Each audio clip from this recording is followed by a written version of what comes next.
Let's learn about diary, speech, letters and travelogues. 1. Diary. A diary is a personal record where individuals write down their thoughts, feelings, experiences, and observations on a regular basis. It's like a private journal where someone can express themselves freely, document their daily life, or reflect on what happens to them. 2. Speech. A speech is a formal address or discourse delivered to an audience. It's when someone speaks to a group of people to inform, persuade, entertain, or inspire them about a particular topic or issue. 3. Letters. Letters are written communications between people. Traditionally, they are handwritten or typed messages sent from one person to another, covering personal or formal topics. Letters can express emotions, convey information, or maintain relationships across distances. 4. Travelogues. Travelogues are written accounts of a person's experiences, observations, and reflections while traveling. They can include descriptions of the places visited, the people encountered, the culture, and the personal journey of the traveler. Travelogues can be informative, entertaining, and inspiring, offering insights into different parts of the world from the traveler's perspective. Anne Frank's The Diary of a Young Girl. Anne Frank's The Diary of a Young Girl is a deeply moving diary written by Anne Frank, a young Jewish girl, during World War II. Forced to hide from the Nazis in Amsterdam, Anne and her family live in a secret annex behind her father's business. Over 2 years, from 1942 to 1944, Anne writes in her diary about her feelings, experiences, and thoughts. Despite the fear and the hardships, her writing is filled with hope, humor, and insight. Anne dreams of becoming a writer and reflects on the turmoil of growing up in such challenging times. Her diary ends abruptly when the hiding place is discovered. Although Anne Frank did not survive the Holocaust, her diary remains a powerful testament to the human spirit's resilience in the face of evil. Anne Frank's diary, beyond being a personal account of her life in hiding, is a universal story of adolescence amidst unimaginable circumstances. She candidly shares her observations on the people around her, the dynamics of living in such close quarters, and the outside world's events as they seep into their hidden life. Anne's reflections on humanity, nature, and the power of writing offer profound insights into her inner world and aspirations. Despite the constant threat of discovery and the dire consequences that would follow, Anne's diary is a testament to her indefatigable spirit and the enduring hope that, even in the darkest times, light can be found. Through her words, Anne Frank has become a symbol of the suffering caused by hatred and the timeless desire for peace and justice, touching the hearts of millions around the world. Margaret Laurence's speech, My Final Hour. Next is let's break down Margaret Laurence's speech, My Final Hour, into simpler terms. Margaret Laurence was very connected to Trent University. She lived near it and was involved in many activities there.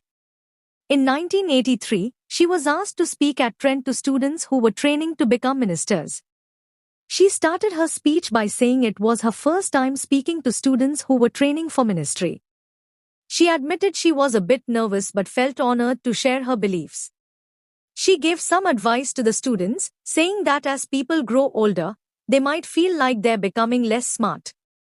But that's normal and usually happens when their kids realize how smart they actually are. Margaret talked about accepting our limitations and not feeling defeated by them. She said it's essential to keep learning and fighting for what we believe in, no matter our age. She spoke passionately about the problems in the world, like wars and the threat of nuclear weapons.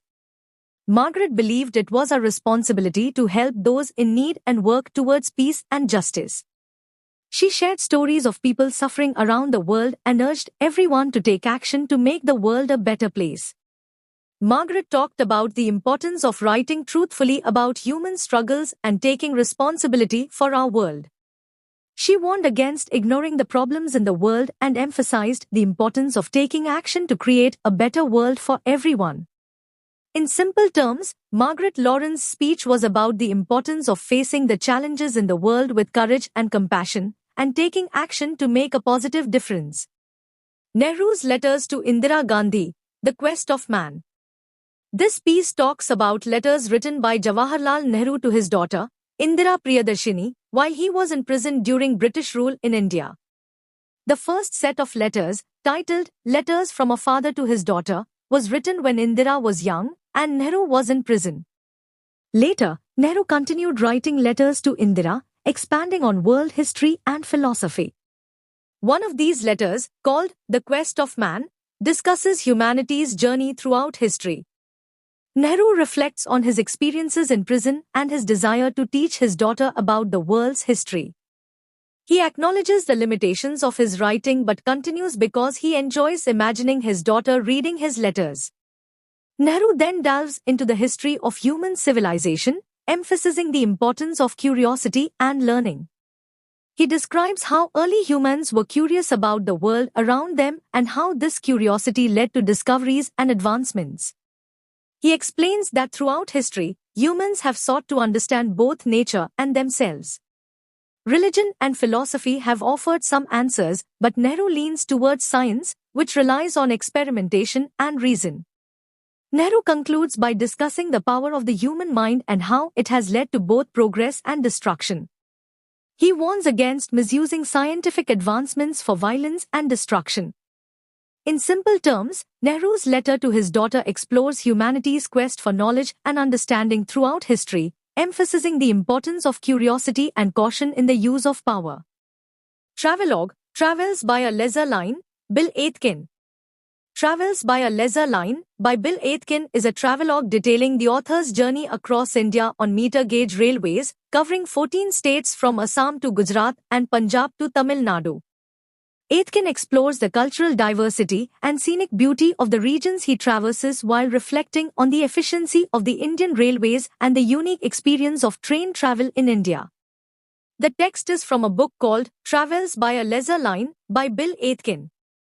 It's about his journey on the meter-gauge railway lines in India, which are narrower than the more common broad-gauge lines. Aitken travelled from the easternmost station in Assam to the westernmost station in Gujarat and then from Punjab to Tamil Nadu, covering a total of 14 states.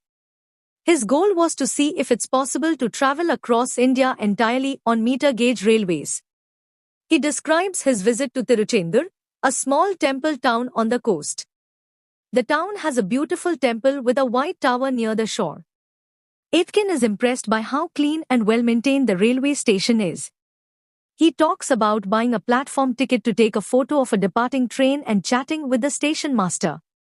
Aitken then compares travelling by bus to travelling by train in the region. He mentions some friction between passengers from the north and the south, highlighting cultural differences. Despite this, he appreciates the cultural unity he sees in the temples along the way. He ends by reflecting on his journey and the diversity of India. Aitken praises the Indian railways for their efficiency and describes how travelling by train allows him to experience India's beauty and diversity firsthand. He contrasts this with the experiences of politicians who often travel by helicopter and may not fully appreciate the country's richness. In simple terms, Aitken's book recounts his journey on meter-gauge trains across India, highlighting the cultural diversity and beauty of the country, as well as the efficiency of the Indian railways.